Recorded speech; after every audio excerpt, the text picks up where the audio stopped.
साल 1934 विज्ञान के इतिहास में कुछ ऐसा हुआ जिसकी उम्मीद किसी को नहीं थी। कुदरत के नियमों को चुनौती देते हुए बर्कली के एक वैज्ञानिक रॉबर्ट ई कार्निस ने मरे हुए जानवर को जिंदा कर दिया। यह अब तक का सबसे खतरनाक और चुनौतीपूर्ण प्रयोग था। इस प्रयोग पर बाद में एक फिल्म भी बनाई गई जिसमें रॉबर्ट द्वारा प्रयोग के दौरान लिए गए असली वीडियो का इस्तेमाल किया गया। लेकिन बाद में रॉबर्ट ई कार्निस के साथ कुछ ऐसा हुआ कि उन्होंने इस प्रयोग को दोबारा ना करने की कसम खा ली। रॉबर्ट ई कार्निस ने अपने इस प्रयोग के लिए कई ऐसे काम किए जिसके बाद उन्हें दुनिया में मैड साइंटिस्ट के नाम से जाना जाने लगा। दोस्तों, किसी मरे हुए व्यक्ति को दोबारा जीवित करने के लिए रॉबर्ट ई कार्निस कई सालों से रिसर्च कर रहे थे, जिसके बाद उन्होंने एक ऐसी टेक्निक ईजाद की जिससे मरे हुए लोगों को दोबारा जिंदा किया जा सकता था। उनका मानना था अगर किसी मृत व्यक्ति के अंदर रक्त के बहाव को दोबारा शुरू किया जाए तो उसे जिंदा किया जा सकता है। इस बात को साबित करने के लिए उन्होंने कुछ साधारण उपकरणों की मदद ली।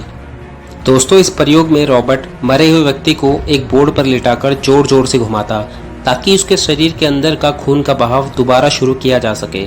इस प्रयोग को सफल बनाने के लिए उसने कई मेडिकल प्रक्रिया भी आजमाई, लेकिन वो इस प्रयोग में असफल रहा। दोस्तों, इस प्रयोग में असफल होने के बाद रॉबर्ट ने इस एक्सपेरिमेंट को जानवरों पर करने की ठानी। मई 1934 को रॉबर्ट ने अपने प्रयोग के लिए 5 कुत्तों का इस्तेमाल किया, जिसका नाम उसने लेजर्स 1, 2, 3, 4, 5 रखा।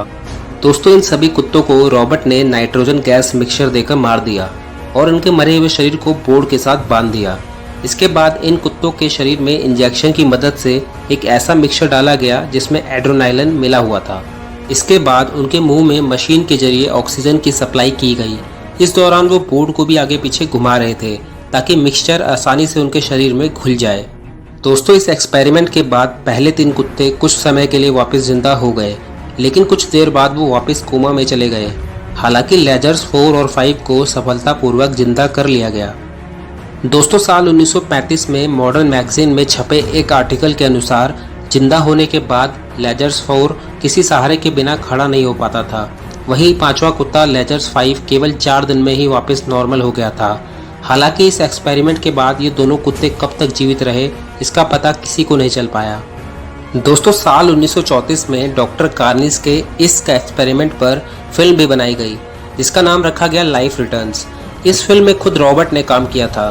साथ ही इस फिल्म में रॉबर्ट द्वारा प्रयोग के दौरान लिए गए असली वीडियो का इस्तेमाल भी किया गया, जिसकी वजह से इसका काफ़ी विरोध भी हुआ। ये फिल्म आज भी यूट्यूब पर मौजूद है। दोस्तों, शुरुआत में रॉबर्ट कार्निस ये एक्सपेरिमेंट कैलिफोर्निया के बर्कली शहर में कर रहे थे, लेकिन मीडिया में उनके प्रयोग को लेकर हो रही आलोचनाओं की वजह से उन्हें यहाँ से जाना पड़ा। इस प्रयोग में कुत्तों के इस्तेमाल किए जाने की वजह से उनका हर जगह विरोध हो रहा था। हालांकि इतनी आलोचनाओं के बावजूद रॉबर्ट का ये प्रयोग इतिहास में सबसे सफल प्रयोग माना जाता है। दोस्तों, जानवरों पर सफलतापूर्वक एक्सपेरिमेंट के बाद 1947 में रॉबर्ट ने इस प्रयोग को एक व्यक्ति के शरीर पर करने की ठानी।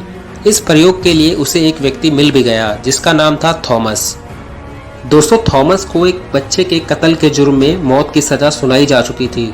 जब कार्निस के प्रयोग के बारे में थॉमस को पता चला तो उसने उससे संपर्क किया, जिसके बाद रॉबर्ट ने कोर्ट से अपने प्रयोग के लिए थॉमस के मृत शरीर का इस्तेमाल करने की इजाज़त मांगी। लेकिन कोर्ट ने उसकी अर्जी यह कहकर ठुकरा दी कि अगर थॉमस वापस जिंदा हो जाएगा तो उसे रिहा करना पड़ेगा, जो कि नहीं हो सकता।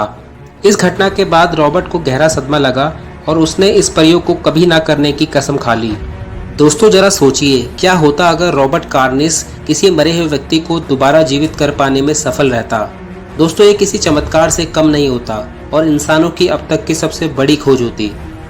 दोस्तों, रॉबर्ट ई कार्निस के इस प्रयोग के बाद दुनिया भर में कई वैज्ञानिकों ने इंसानों को पुनर्जीवित करने की कोशिश की, लेकिन उन्हें सफलता नहीं मिली।